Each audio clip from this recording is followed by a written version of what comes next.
Hello, everyone, and welcome to another episode of How To series from Canopy Community. Today, we're going to talk about how to lead a startup or your startup during these uncertainty times. In the next hour, I will have the opportunity to discuss this topic, and we will address it using three of my favorite topics, which are change, leadership, and strategy, of course. And to do so, I have the honor and the pleasure to have here with me our Chief of Staff, Bob Williams, and our Chair in Residence, Stuart Noakes, from our CXO in Residence team. So as I was saying to them before start recording, I'm feeling very small today because I'm surrounded by giants, which is great. I'm going to learn a lot, and hopefully we're going to deliver a lot of useful content for you and value in the end. So let's start by asking Bob and Stuart to introduce themselves. I know Stuart is not necessary, but it's part of the scheme. So Bob Williams, for those who still don't know. Yeah, thanks, Pedro. So yeah, my name's Bob Williams. My current full-time role is that I'm the Group Vice President for Executive Development in Teleperformance. For those who don't know it, Teleperformance is a huge giant company, 420,000 employees around the world. Basically, when you phone someone, we generally pick up the phone for them and solve your problems. We do a hell of a lot more. We're into digital business solutions now, and really trying to keep at the front end. So why I feel even slightly qualified to be here. I'm not fully qualified, but it's because we generally support the startups that when they've got big, and we help them deal with the real world when they realize that there are customer issues out there are customer things to be solved. They generally call us in to help them manage all of that.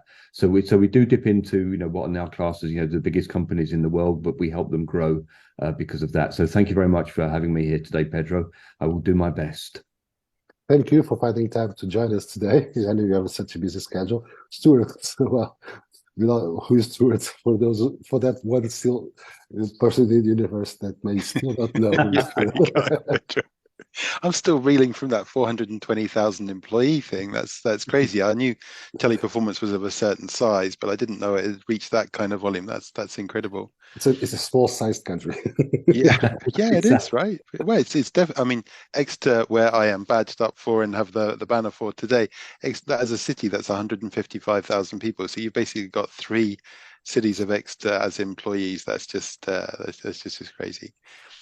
So by way of introduction, sorry, Pedro, for meandering as I sometimes do. And I believe when you become the chair of a board, you're allowed to do that stuff just on spec, right? But so I'm one of the co-founders of Canopy, and I've built incubators in Bangalore, Boston, Lisbon, and get involved in different things in the UK. I've attempted to build, I believe it's 9 companies of my own so far. I managed to get 4 through to some form of exit. And I currently sit on the boards of an unbelievable, actually, we tallied it up over Easter. I currently sit on 14 different company boards, assisting in the growth of those companies or the administration of them, because they are more formally, more big, I guess you would say. So the largest institution I sit on the board of is about 50 million in revenue at the moment, and the smallest is an early stage MVP type company. All right. And 2 of those companies are 100% employee owned, I would like to say as well. So that means that we sold the company to a trust, and the trust has all the employees as beneficiaries. And so I sit on 2 of those companies in the UK. It's a very British specific type of company. You can only do that particular thing in the UK. Which is sad because I think it should be exported to other countries, but one never knows. It's a really good format, actually, and I'm only 3 years into knowing about this format and how to operate it with it, but I'm the independent trustee of the trusts that look after those companies, and it's a real privilege to be part of. Actually, it's quite something. Yeah, I guess so. So I to start with our conversation, I prepared the list because there's so many that I decided to prepare a list, so I wouldn't forget at least the most relevant ones. So COVID, climate change, war in Ukraine, growing tension in Southwest Asia, ChatGPT and the likes, and a lot of other things that some say are the end of the world as we know it. And my first. But you feel fine, right? Is that where you're going with this, Pedro? You feel fine? Yeah. And I think this small list gives a small idea of the changing moments that we are living in, which probably made us fortunate because we have the opportunity to live them all. And the first question I would like to, and I'll start by both, is are we really living in the uncertainty era, or it just became more visible with these recent events? Wow. Um, I don't think so. I think this is by far and away a more uncertain era. I think what you just listed out there, if we compare that to 5, 10 years ago, they weren't there. It wasn't that we couldn't see them. It's just they weren't there. There hadn't been a pandemic for quite some years. There certainly was no major war that's been really a threat to quite significant part of the world. So I would certainly say that no, this is a period of significant increased uncertainty. Stuart, do you agree, or do you see differently?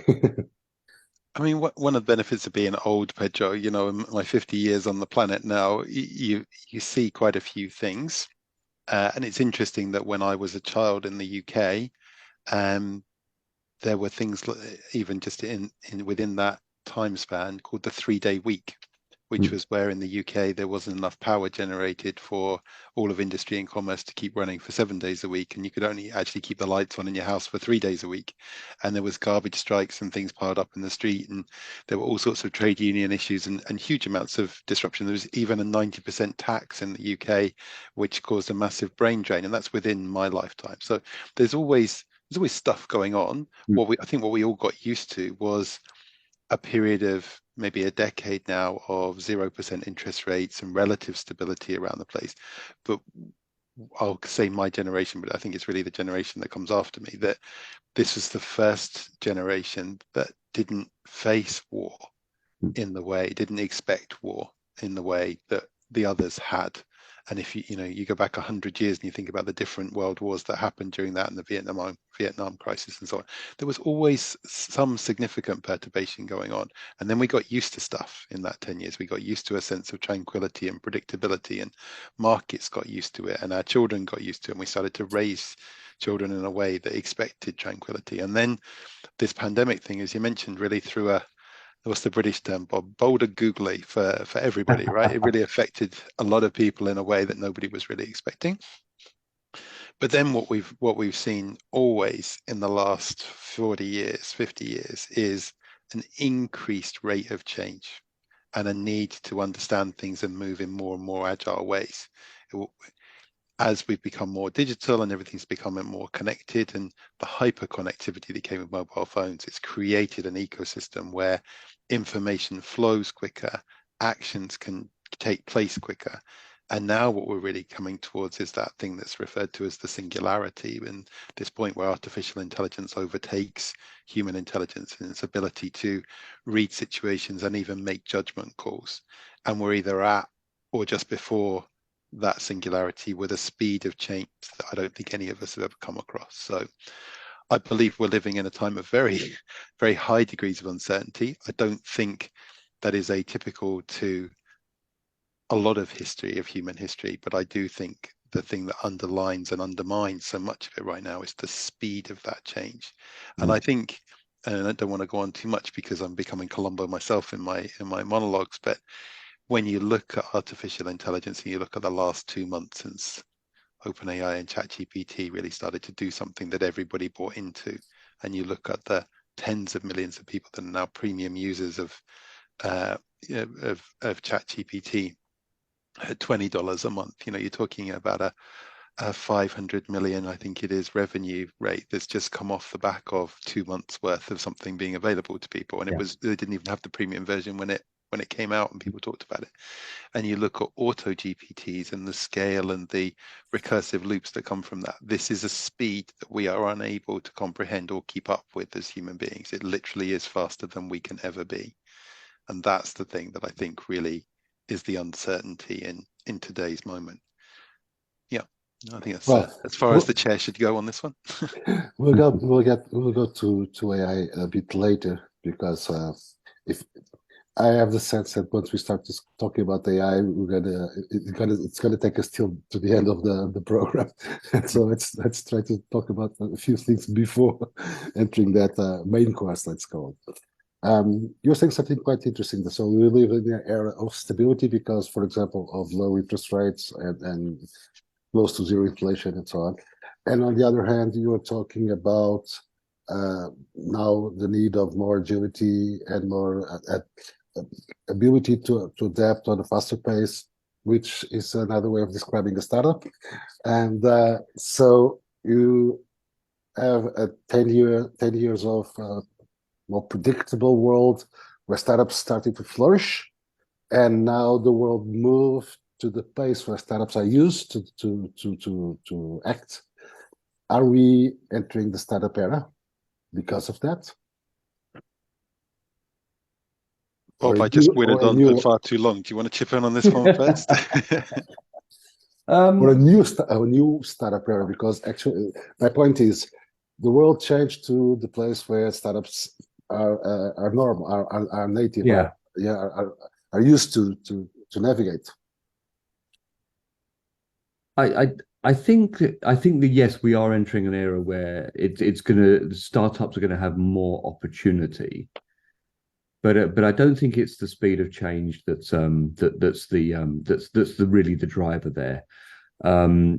I think that what we've discussed before, and I do want to keep it away from AI and things like that as you've requested, it increases the opportunity for startups to challenge the incumbents, to challenge the behemoths and things like that.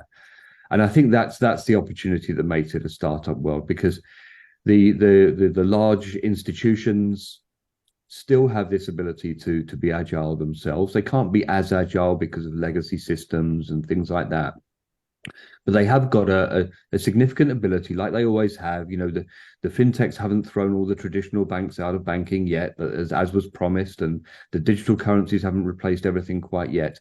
But there's a lot of opportunity there, and there are some big opportunities with, you know, the classic Revolut, where they've really made a dent in the market.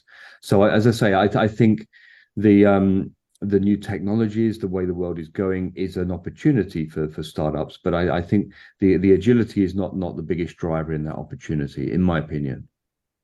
And yours, Stuart? I mean, Pedro, we obviously see things through our own lenses, right? So if I speak from my perspective across these different companies and the fact that I'm involved in colleges and schools, right? So I think the era of the entrepreneurial mindset is really coming about. It's often referred to, this phase coming up, it seems to be referred to as the narrator economy, which I think is very interesting. And the narrator basically being, and not dipping too far into the AI, the ability to do the prompts of things which are then automated and potentially more intelligent than you, but to be able to guide them with the questions and the excuse me, the things you're looking for. But what's interesting for startups as a whole is how disruptive already things are starting to look for the scaling up side of startups. And Tiana did a really nice article last week actually around micro-SaaS and what that's really doing, and how to launch your own micro-SaaS. I think that's very interesting. And within this, what you're seeing is that, like, the things I've been reading and things I've been looking at around how the later stage VC market is really drying up and freezing at the moment, and in terms of sort of Series B, Series C's, because there's a really funny phrase which came out the other day, which is called zombie corn. Have you heard this phrase called the zombie corn? So in the last 3 years, as all this disruption's been happening, there's still been IPOs of tech companies, particularly on the Nasdaq and in the US. And at the moment, when you look at the balance sheets on them, the way it was reported is that the value of the money that's been invested into those companies is now more than the value of the company on the exchange. So they were potentially unicorns when they were floated, but now they've gone down. Even Salesforce has gone down like 85, 90%, right? So these things have gone down below their watermark. And so the preference shares that the investors had, the money that comes to them as in preference rights, is actually worth more than the company is worth. And that's both for later stage companies that haven't yet floated, but also the ones that are out there on the exchanges already. And there's a huge problem for later stage investors now, because those zombie corns, those companies, the founders don't want to work in them, and the share options aren't worth anything because the original investors have more rights than the value of the company is.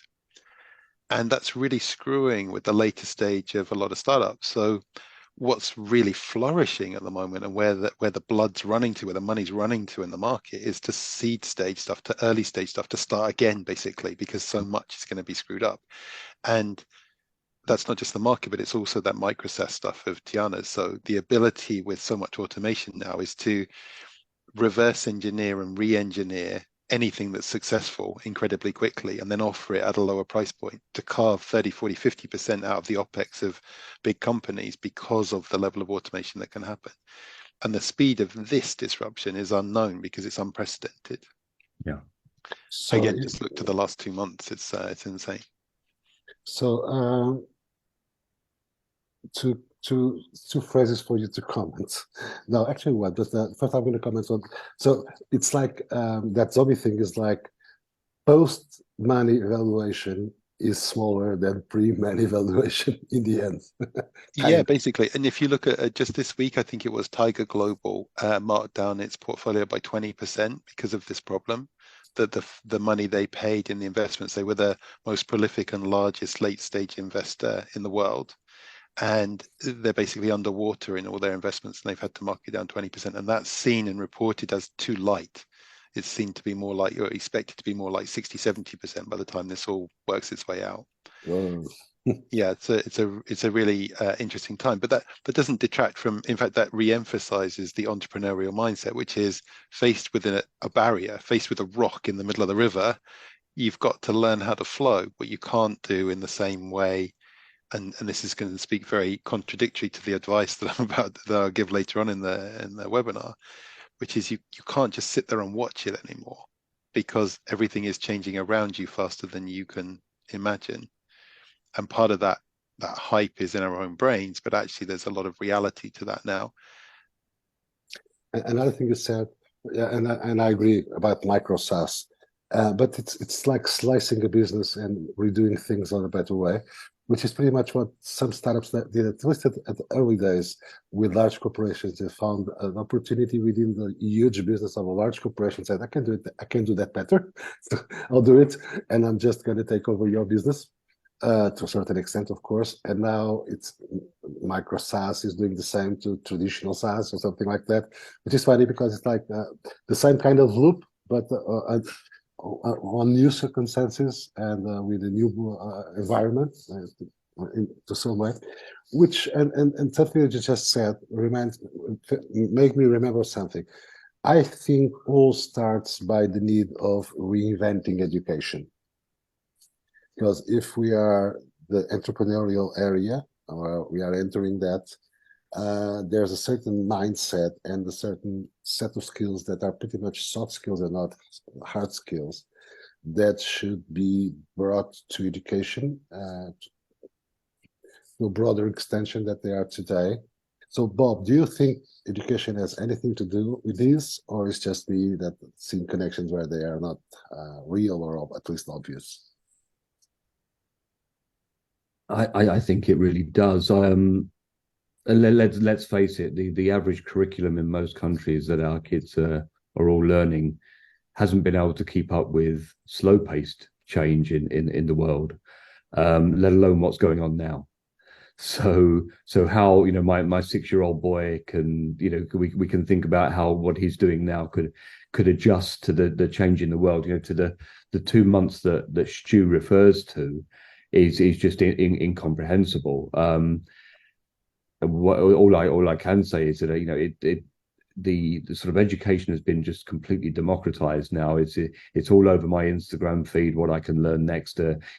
Prompt writing, like Stu says, it's all there. I think it's more there for people to find and follow, rather than the traditional what you're going to be taught. I don't have an answer to this. I didn't have an answer for the early 2000s and things like that. But now we're at just at that pace that your traditional sort of education is not there. I think it's really just going into that area where making sure people's curiosity is constantly stimulated is probably the best education that we can give people. Stuart, I know you are very close to education for several reasons. I would love to hear your comments on this. I mean, I think it's interesting actually. I mean, Bob's reflecting about a 6-year-old there, and I was playing with my son with ChatGPT a couple of days ago. It was the first time he'd been exposed to it, and I was just showing him a few different things, and we looked up about Minecraft and different games and so on. And then his curiosity just started to flow prompts in a way that I never would have thought of. And it was really interesting how his brain was made for the era of ChatGPT. It was super interesting, and the fact that he's 10 and started asking it about acrostic poems and stuff, I found really intriguing. It was just totally away from where I would have taken it. And I think we're in the era of micro learning, of keeping up through small amounts of education rather than long things.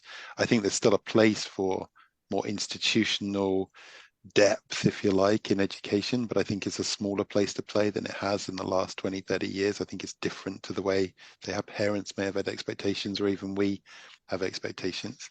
But I think there's still an availability for all of it. But what I think is very interesting is when you take the digital Athens concept, which was coined by MIT in I think it was 2016 or 2017, and the model under digital Athens is the idea that, and this is I'm paraphrasing their words rather than my own, right? So if you look back at ancient Greece, the idea, there were a lot of interesting things that came out around philosophy and democracy and even science and medicine, and attributed to the enabling factor of that was basically that it was the first time in human history where people could really sit around and think about stuff, partly because they had slaves who did things that were finding food, growing food, cleaning things, and so on. And so there was this group of people that actually got to pontificate, to actually sit there and dwell a bit. And in their dwelling, they came up with all these other things. And the concept of digital Athens is that the automation and the robotics and the things that are happening will basically make us redundant and give us lots of time to sit around and think. And the idea, they said, was here's the opportunity to really spend your time extending the human experience rather than worrying about all these other things which really can get done without you. Don't get me started on accountants and lawyers, because they kind of fall into that thing as well, but actually some of the more mundane things in your home and just general day-to-day life, right? So when you think like that, if you think past the chaos and into that zone, assuming that we're not completely annihilated by artificial intelligence or any robots along the way, what we'll have is an opportunity really for more education and more longevity, if you like, more deeper thinking, more looking at creativity, more looking at what is the joy in life rather than what is the work of life. And I think that's super interesting. Do you believe that? And do you, those things we talked about along the way around replication or removal of human beings from so many things and the disruption that comes from that? There's a reason the World Economic Forum says psychiatry will be one of the top 4 industries in the world over the next 20 years. It's because we need to be able to answer the question, where do I fit into things now, right? Because it's very curious. But in terms of education right now, I think it's about learning small, learning often, learning continuously, like good entrepreneurs do anyway, to keep up with and to be relevant to the movement of the world as it goes. It's one of the things I say on the master's course that I teach on the first day. Entrepreneurship is a doing word. It's a verb. It's something you've got to get up and do. You can't just sit here and think about it. And you are about to learn at a cadence higher than you've probably ever learned at before. Because if you're not learning fast in a startup and entrepreneur environment, you're not actually going to win. There's no way you can sit here and say, I've got everything I need. I don't really need to talk to anybody. I'm just going to do it. It doesn't work like that anymore. And it really doesn't work like that in a startup. You got to talk to everybody. You got to listen to everything. You got to make your own judgment call on it. And you got to force that path through the chaos to achieve what you're looking for. So those are really, again, chairship style, very long answer to your question, Pedro. And I feel, quite validated that I'm getting my own back on you right now for all the times you've done this to me. Sorry. It's fair. It's fair. It's Do fair. you mind if I just come back on that, Pedro? No, because it was really enlightening what Stu said there, because I coach as well. And one of the things when I've reflected, as in doing the coaching, is that okay, we're these highly thought of people, we're trained to coach people, but 80%, good old Pareto stuff, 80% of really the value that we add is forcing people to stop and reflect. Exactly as Stu said there about digital Athens. We don't give answers as coaches, but we make people reflect, and we force them to reflect with the questioning that we give. And I think you absolutely nailed it there, Stu, in that people are now going to have that time to stop and reflect, and it's being able to reflect well when they do that. So perhaps to that extent, maybe the education that you talk of is going to be formed a little bit more around coaching and making sure that people, as you say, maintain that cadence of learning and curiosity by taking the time out to reflect that they've been gifted by the technology. Super interesting. Well, as I predicted, this is the first of 74 1-hour conversations around the theme. Just picking on both of you just said, and going back to something you just said, Bob, I think the major role of a coach is to help the coachee reach the right questions. Is not put the right question, is help him or her reach the right questions. And then that person can find the answers with the help of others, or I would say it's better to help with the help of others, but well, one never knows. So getting back to another thing that Stuart said, I'm trying to skew all my questions in just one. It's not easy. You say it's funny because most of you talk about kids and about the way they think and reducing things, and made me remember that at the beginning, when Google appeared, it's all people are being trained how to use Google. Is like the real magic is in the question that you write to Google, because if you write the right question, you get the right answer. And now it's the same with AI, whatever. It's the prompt. So the magic is in the prompt. It's not exactly on the other side. Because what I think that all this is bringing is the same thing that the search engine brought us, was the ability to have access faster, deeper, for more information, and more information. Of course, now it adds some, let's say, the ability to work that information, not just display the information, but actually operate with that information. But it's just another step after what we had before. Before, you guys said we go to Google and we could see how many dishwashers were sold last year in the country started by a Z, or by a C, or that ever whatever. Now we can do more and more and more and more, but it's always because of the need. It's always because of the curiosity. It's always because of the human being behind the keyboard that is writing either the question at Google or the likes, or creating the right prompt to get the result. And that, I think, it's something that is not being discussed, or at least is being watched, but not seen as an opportunity. Once again, am I dreaming, or is this the real opportunity? They find the right prompts, and then because that implies defining the right problem. What do you think, Bob? I've got a few views, but I'm conscious. Let's go, Bob. Go for it, Stu. Go for it. So the narrative that I picked up on is this idea that obviously augmentation is key here, right? We are augmenting our own abilities. We're speeding things up. Great example would be the last blog post that I put together. I used ChatGPT on the topic first. It did 80% of the work. I finished off the article with my own style. It was published very quickly. The editors really liked it. And I did my work in less than an hour, whereas normally I give half a day to a day over to something like that, and a few peer reviews and stuff. And it was a good article, and it did its job. That's augmentation. And in the ChatGPT of 2 months ago, that was kind of where we were facing. And interestingly, only just the day before yesterday, I was in a discussion at the university. We were 4 of us talking about something, put into ChatGPT, well, what do you think about this? He came up with the answers. We all looked at it and went, yep, that's about it. That was the whole thing covered, like in 20 seconds. It was crazy. So augmentation, good. But what's already happening is the automation of that and the removal of the need the automated prompting now happening in the recursive loops. So that's the next phase after augmentation. Not everything will move to this, but the automation then takes the human element down to a minimal amount. And then the last part is what some people refer to as deprecation, or just the removal of the human need within that whole operation completely.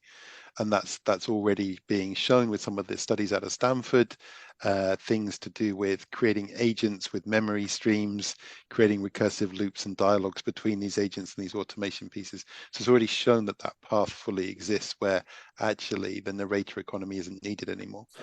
And the one thing that I understand from this, and I'm not an expert in AI at all, but I'm obviously reading and learning a lot about it at the moment.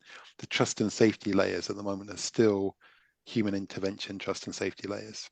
And what's super interesting as a concept to think about is what happens if you automate the trust and safety layer, if you take the human intervention out of it, what that will then do and where that will take that stuff. Because at the moment, into most of the large language models, there is a layer that stops certain questions and stops certain responses. And when that experiment of Dan, the do anything now thing happened with ChatGPT a couple of months ago, or quite near the beginning of the launch, that really took out that trust and safety layer, and they got some very curious responses. So there's all this stuff, but the general narrative seems to be augmentation, automation, and then just basically removal or deprecation, as some people have referred to it as. And yeah, it'd be interesting to see where that goes. Now, I know your biggest question always in all of this is how do you navigate it, right? And particularly as a startup founder, if you're watching this, how do you tackle all of this stuff? And I think the simple answer to reflect on, at least, is nobody knows. Yeah. Because I could talk to my dad about it, and we can always talk to other individuals about it, and people who've lived on this planet longer than us, and none of them will have seen this before because it didn't exist before. We are navigating anew. This is not like saying there's a tribal elder group that we can go to and they can talk about the last time something similar happened, or when the floodwaters raised or whatever. It ain't that. It's completely different. This is not moving from agricultural industry to agricultural economy to industrial, or even industrial to more digital or knowledge. This is a completely different world. Well, so many notes. Bob. I don't have an awful lot to add to that, to be quite honest. Needless to say, Stu's covered a ton of it. I'll just recount a little vignette that I was in the car for an hour with someone who has his own AI business, has had it for 20 years, has worked on this, stays fully up to speed. And I said to him, I do a lot of, I think I do a lot of work in here. I use it for what I need to use it, but I feel like I'm a million miles behind it, the curve. And he said, honestly, I work in AI. I write AI, I do all of this, and I feel the same. It is this really is the period of uncertainty, as we say. There's no one to turn to, and it just does something new every day that we never really considered, and we're rewriting the playbook every single day as to how even the capabilities. It's just a phenomenal time. It really is, and as Stu has already mentioned, the difference between GPT-4 and Auto GPT with the recursive loops is just another step that in times gone by would have taken 10 years to write, and it came out a month later. So it's phenomenal. It really is. One thing I prepared to reflect on with you today, Pedro, was really was something that I've taken away from the Bristol ecosystem and working within that, and it's really related to the coping side. So what they do within Set Squared in Bristol and within that ecosystem as a whole is they prioritize something which I never would have prioritized for early stage startups. And it's one of the learnings I've had from being involved there. And it's that they drill from the very beginning of the very earliest stage of the startup, getting your board of directors up and running and working that for the strength of the startup. Now, I'm always the opposite. I'm evolving up to a board of directors, 1 or 2 years, get the MVP stuff sorted, go as agile as you can before you get near that. But they do it the opposite. And there's been, I think, 5 unicorns to come out of Bristol now. And it's a city of about 450, 500,000 people. So that's a pretty good batting average, right? And all of them have interfaced or come through in one way, shape, or form the Set Squared program, where this board thing was kind of drilled into them. And what it is it basically gives them, even if the board's only 3 or 4 people, a reflection a regular reflection, and a regular steering of collective wisdom. That even in the most chaotic times, even in the earliest, most agile times, that wisdom happens. And the Set Squared program gives a thing called a business review panel every 6 months, which is basically the board you can't afford until you can afford your own board and bring people in. And that usually comes as a function of funding and stuff. And that brings 5 or 6 advisors together to sit and look at your company like a board and to challenge you as a founder, and also to give you advice and thoughts from outside your own bubble. And I think that's a really huge part of how that ecosystem has thrived. And I think it's a really fundamental part of how we all maybe could position ourselves to cope with this next piece, which is, what is our own board? What is, as if you treat yourself as a brand, if you treat yourself as a company, or you and your family as a company, or whatever the group is that you associate with, to then say, okay, how do we do this? How do we do our board meetings? How do we make our strategic decisions? How do we dissect the world and do it collectively with the wisdom of that group through, rather than do it in isolation, which is perhaps something we might be more tempted to do. That was my random reflection before today. Part of my secret there is I have the pleasure of and the honor of doing these type of episodes where I learn from smarter people. And I have to say, I mean, I know I'm biased, right? But the In Residence group, we've been running since December, and I've learned so much from the group as a whole, and we've covered so much ground in just these few short months as well. It's a really interesting group for me, and I get a lot from it. I feel quite privileged to even, to be in these loops with everybody. It's quite special. Yeah, indeed. You were saying, well, there's just I'll just choose one.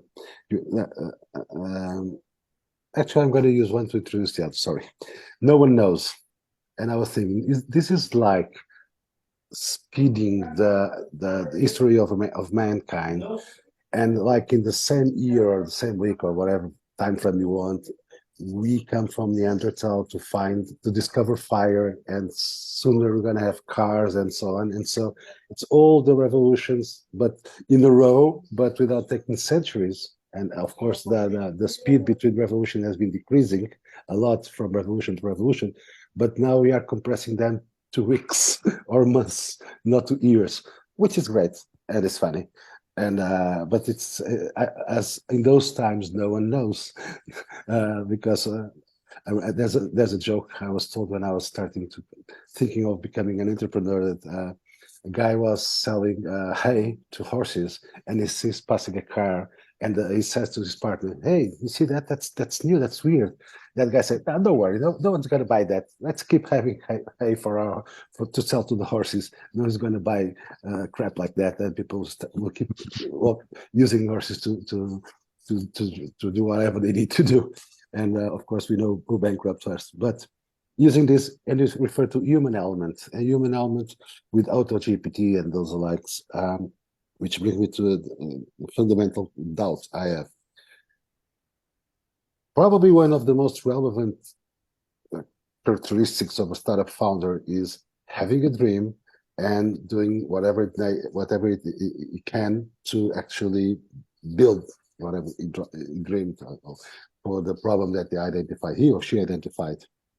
And now, can we predict that all this will be done automatically? Or that's the secret source of mankind, the ability to dream and to find, there's an opportunity for me to do better, there's an opportunity to do differently, there's an opportunity to serve someone who's not served? Or can we honestly believe that sooner than later that will be also automated? Bob, let's talk about you this time. Well, there's the Armageddon answer to that, which is, eventually it will get clever enough that it can dream things up. But I do believe that it's I think the other thing, that is the quality of a good startup founder, is the ability to pivot. And I just think that, everything that's going on at the moment is just going to mean that pivots happen a lot quicker. And they're more considered, and they come, maybe on a monthly basis as opposed to a quarterly basis. So that's where I think the increased agility has to come in. But as we currently stay in, I even quote the time. It's 7:50 here in San Francisco. By 8 o'clock, it could have all changed. They could have released something new. But at the moment, it's the dream is there, and and the I think the skill of the startup founder is to have some element of reflection and understanding, as Stuart mentioned, into the tools that are out there and how they can be applied to that dream. Stuart, please. I think that chess has already shown us a role model pathway of how now AI is regarded as the standard against which humans are measured. And that's one of the most intriguing, most difficult, most complex places where decisions are made and long-term strategies are done. I think, the recent cheating incidents were all because somebody was too correlated with what the AI would have done, and they just couldn't believe that he as a grandmaster could be that consistent, and they looked into the evidence of him cheating accordingly. And I think that there's a lot about the human existence that can and will be supplanted, to just surpassed by what's coming in the world.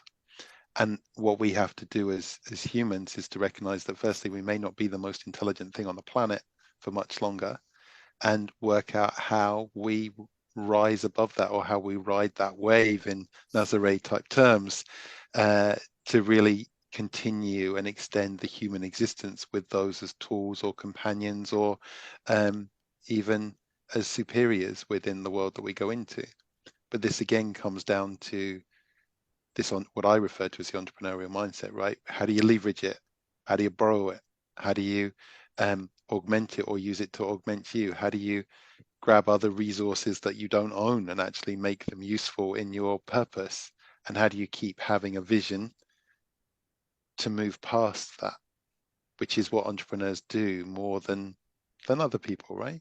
Now, what's curious, of course, is that the entrepreneurial mindset and criminal mindsets are incredibly closely matched in psychiatrists and psychological terms, right? So does that mean that the whole of the human race will become more criminalistic?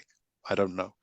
But I think that this entrepreneurial mindset of how do I use this? How do I work with this? How do I flow with this? I think is going to be a key part of it. And to your point, and to the things we've already discussed, reflection and looking and considering is probably one of the biggest tools that we're going to need during that phase, rather than panic and immediate action. It's like, how do you sit back from this? How do you really appreciate it? How do you work out where the right place is for you in this? Okay. I, I don't. I must assure that we don't have discussion without topping a subtopic, which is we now have BIST, that it's data sets and generates not just access to information, but generates knowledge, and is starting to self-generate itself. But my biggest concern, honestly, is shouldn't we start thinking how to not control, because I dislike the word, but how to address the question of who is feeding the beast and how is the beast being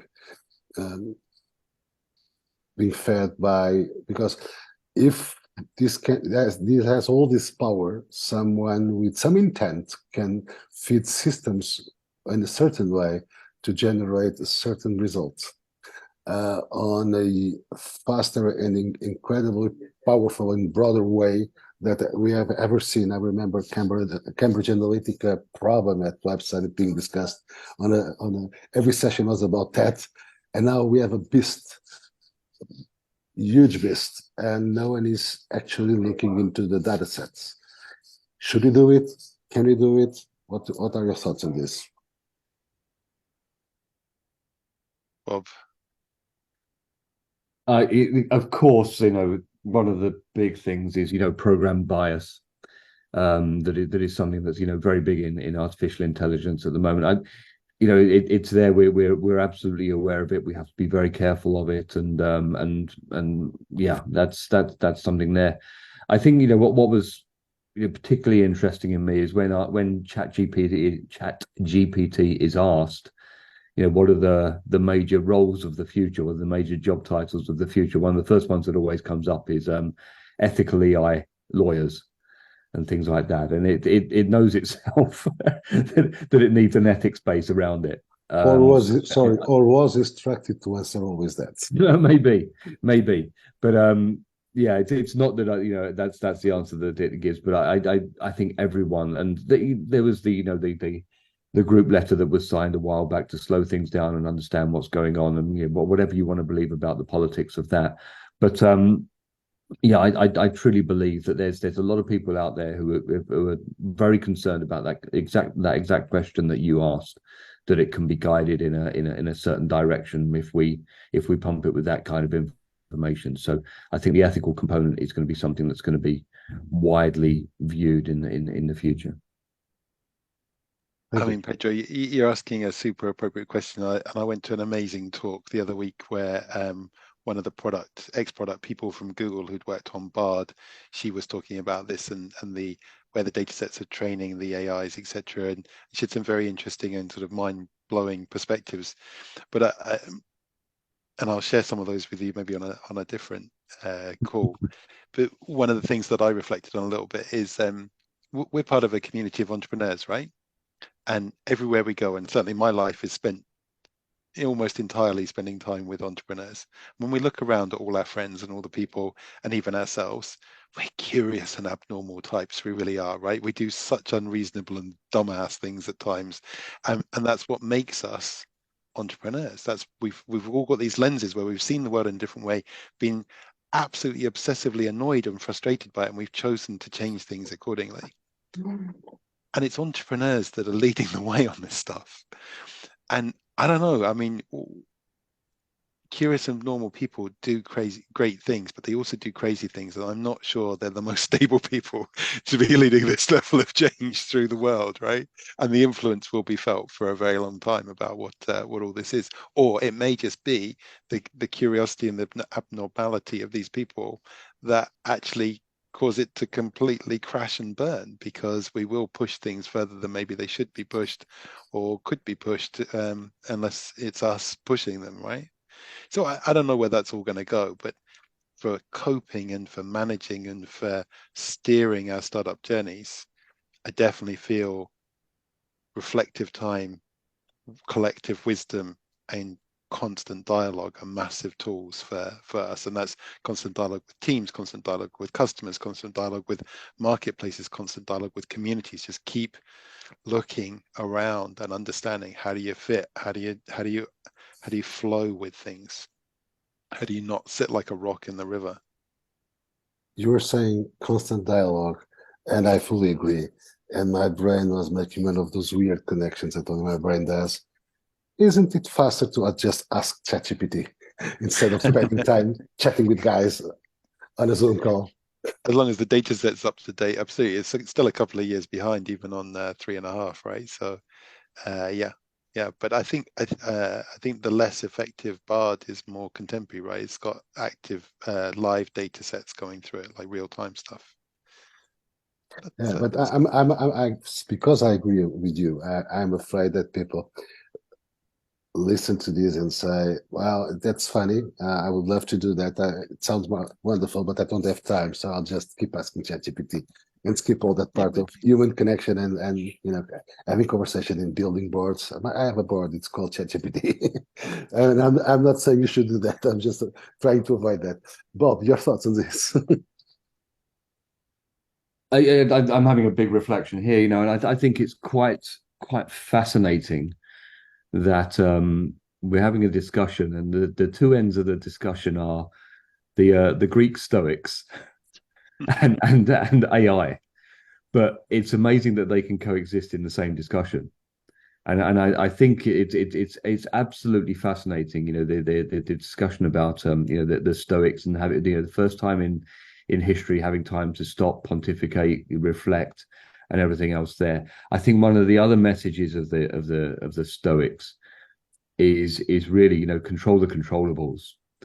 And I think, from a startup perspective, in that reflection, you've got to really start putting, a line down the middle of the page and saying, what can I control? I can't control where AI is going. I can control how I use it today, and make sure that I'm there and I'm using it, today. I can't control the impacts of the war in Ukraine, but I can control how I strengthen up my business, with respect to any things that might happen. So yeah, as I say, it's been a hugely reflective session. But I'm entirely there with Stu, and I'm not just saying that, but I think the way that the conversation there is literally honed in on one thing that AI can't do, despite what you might have just mentioned there, Pedro, is just sit around with your mates, kick back, crack open a bottle of beer and just say, what should we do? And let's stop and really think about this and whatever, or a cup of coffee if you're not a beer drinker. But it's that stopping, reflecting, and talking to those people around you who, might not be experts, but could give you a human view on something. I think it comes down to something so incredibly simple when there's so much amazing technology out there. I guess I build on that concept of the mate sitting around thing as well, Bob. I think one of the canopy tenets is really strong for this next era, which is diversity is strength.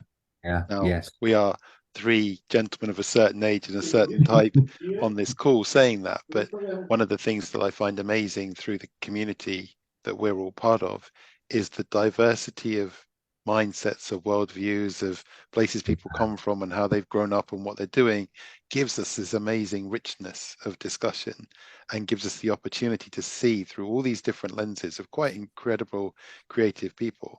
And even that event that I went to, that Elizabeth took me to the other week, I went into that room not knowing what I was going to learn, and I came out of it literally with my worldview changed. And that was thanks to her and her introduction, which it was a place, even as a fairly up-to-date person who proactively looks for stuff, I didn't even have that on my roadmap. And that's thanks to the value of our community that I was able to be in that room, and thanks to her for thinking it was a wise thing to do to take me, because I had no idea it was going to be a good move. But that strength through diversity of opinion, of viewpoint, of lens, I think it's massive for right now, and it's what good boards do anyway, right?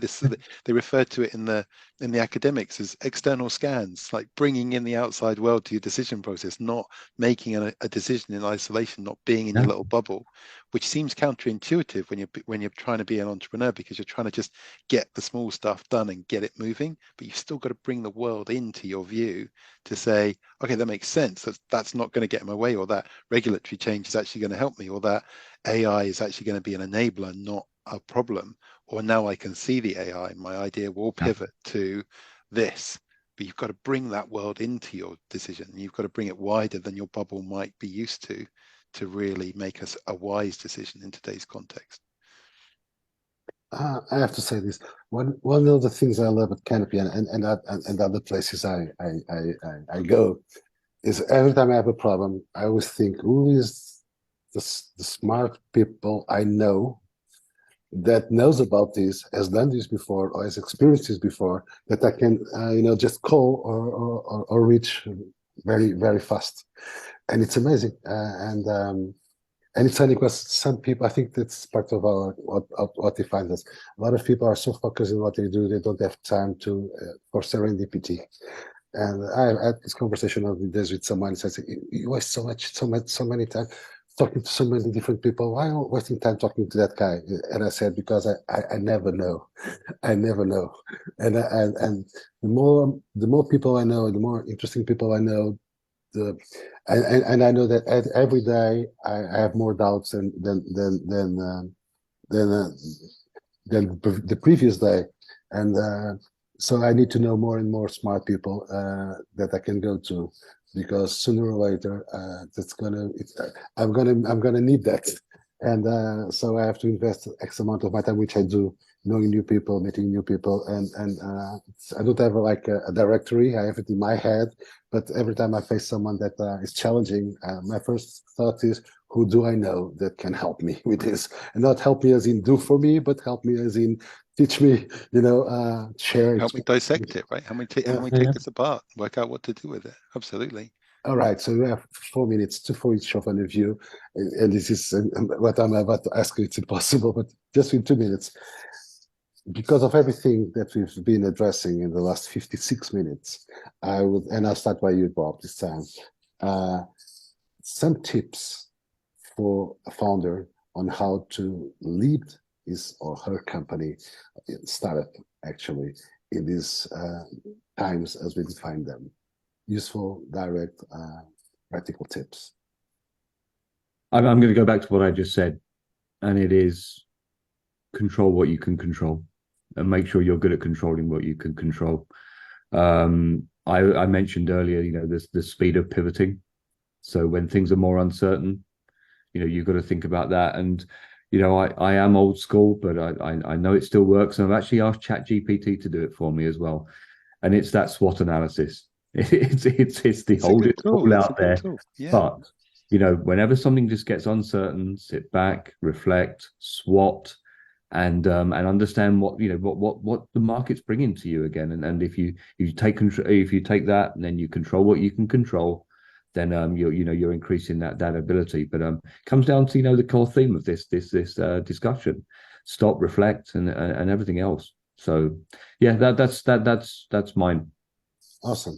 I love the SWOT thing, Bob. And ultimately the heart of all of that is leverage your strengths to capture the opportunities. Yeah. And keep looking out to the world as well as internal to yourself. And it's very easy, particularly for an engineer or a scientist, to look inside more than outside. So it encourages us to balance those, but leveraging the strengths to capture the opportunities, knowing what the strengths are consciously is a really important part of that. And then saying, well, there's a bid opportunity, or there's a crazy thing I could be doing. Am I gifted to do that? Am I prepared? Can I actually use a strength to do it? Or am I trying to write with my non-dominant hand, as Biraj might say if he was here on the call, right? Am I trying to capture it through a phase of learning? Well, that's going to be slow, and that's going to be clunky, and that's going to be uncomfortable, and that's going to be difficult. So I need to leverage those strengths. And I think it's a really great point. And I'm sure Biraj would love to talk to you about Gallup strengths coaching and the things that he does with that. It's quite enlightening. For me, I mean, I'm very much of the same mindset as Bob. I would just kind of layer on top of that, which is this diversity thing. I think when you're sitting back and you're reflecting, it's important as a founder to bring in viewpoints from people around you. And Pedro, you and I, we have a very similar mindset, I guess, in the sense of whenever I'm stuck, I literally, if I can't answer it, if I've worked as hard as I can and I just don't know how to do it, I make a list of 5 people that I think are smarter than me in this topic.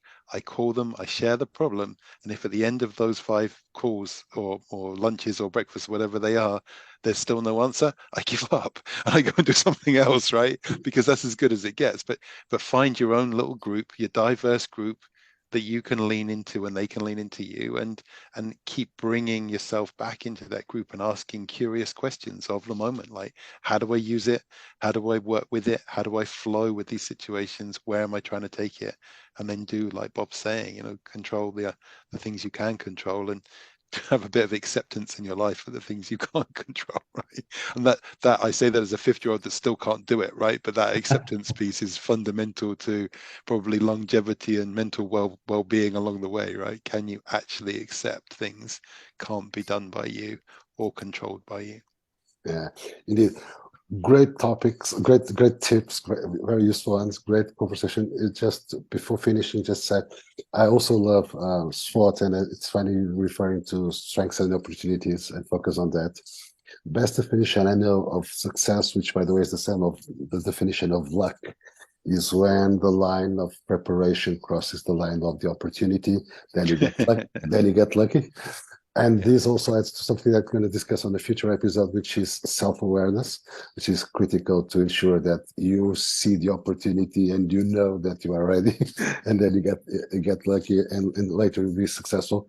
And this way we end up to this month's episode of How to Series from Canopy Community. I'm very sad because I was about to start. I was getting really excited at all the discussions, but we just have 1 hour. We just finished it. I'm sure we'll get back to these topics with these wonderful guests. Let me just thank you once again, both Bob and Stu. Hope you enjoyed also, and especially from you that are watching this. I hope this was useful to you and can help you deal with these times that we are facing. I think there are a lot of great news There are always opportunities behind change, but it's up to us to find them and to find a way to actually develop something that takes benefit of those changes. Have a great month. See you next month. Once again, thanks, Bob. Thanks, Stuart. Wish you all a great day and a great month. Thanks, everybody. Yes, bye-bye now. Bye, guys.